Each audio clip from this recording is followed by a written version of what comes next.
یہ 4 برس قبل کہی گئی نظم ہے،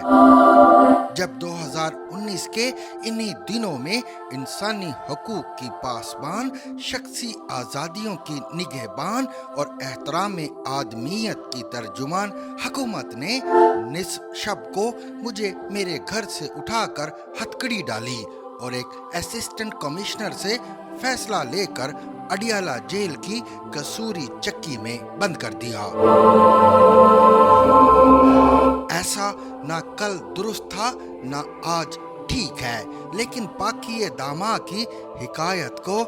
یورپ اور امریکہ تک لے جانے والوں کو اتنا تو کہا جا سکتا ہے کہ اپنے دامن اور بندے کبا پر بھی ایک نظر ڈال لیں۔ میں اکثر سوچتا ہوں بھول جاؤں اس گریباں چاک سے دن کو کہ جس دن میرے ہاتھ میں فولاد و آہن میں ڈھلی ایک ہتکڑی تھی، جس کو ایک پولیس والے کے جوان ہاتھوں نے مضبوطی سے ایسے تھام رکھا تھا کہ جیسے میں بس ایک جھٹکے سے اس کو توڑ ڈالوں گا اور اس کی آہنی کڑیاں زمین پر دور تک بکھری پڑی ہوں گی۔ میری ٹانگوں میں جیسے بجلیاں بھر جائیں گی اور میں بہت ہی مستعد ہتھیار برداروں کا نرغہ توڑ کر یک دم ہوا ہو جاؤں گا۔ بازار میں رک رک کے لوگوں نے مجھے دیکھا، کسی نے ہاتھ لہرایا، کسی نے چشم نفرت سے مجھے گھورا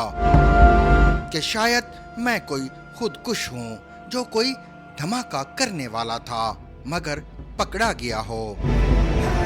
اور ایک ایسا بھی تھا ان میں جو سر پٹ دوڑتا میرے قریب آیا، گلے کی پوری قوت سے پکارا زندہ باد، اور ساتھ والی ایک گلی کو مڑ گیا۔ میں سوچتا ہوں بھول جاؤں اس قیامت خیز سے دن کو کہ جب میں ہتکڑی پہنے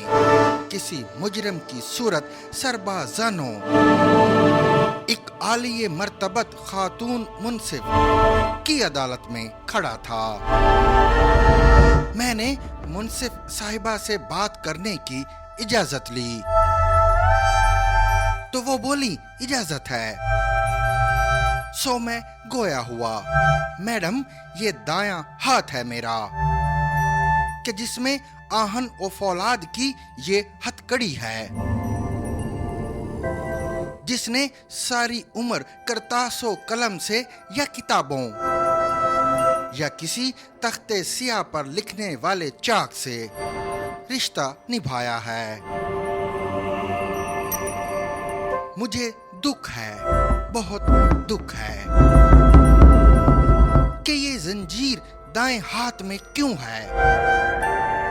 یہ سب کہتے میری آواز کچھ بھرا گئی۔ زنجیر بستہ ہاتھ تھوڑا کپ کپایا اور کلائی میں ذرا سی سنسناہٹ کسمسائی، لفظ دھندلانے لگے، لیکن بہت ہی ضبط سے میں نے کہا، میڈم اگر یہ ہاتھ چوری کے کسی الزام میں کٹ کر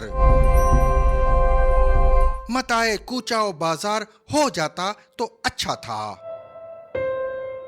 کہ اس کو اس طرح زنجیر بستہ دیکھنا میرے لیے ممکن نہیں ہے۔ میری اس تقریر کی بے معنویت پر عدالت مسکرائی اور نہایت تمکنت سے فیصلہ دیتے ہوئے بولی، اسے 14 دنوں کو داخل زندان کر دو۔ سوچتا ہوں بھول جاؤں جیل کی چھوٹی سی متعفن سی کھولی کو، کسوری چکیوں میں سب سے دہشت ناک عادی مجرموں کی غار جیسی کوٹھڑی کی وحشتوں کو، اس کے سنگی فرش کی دستی چبھن کو، اور اکثر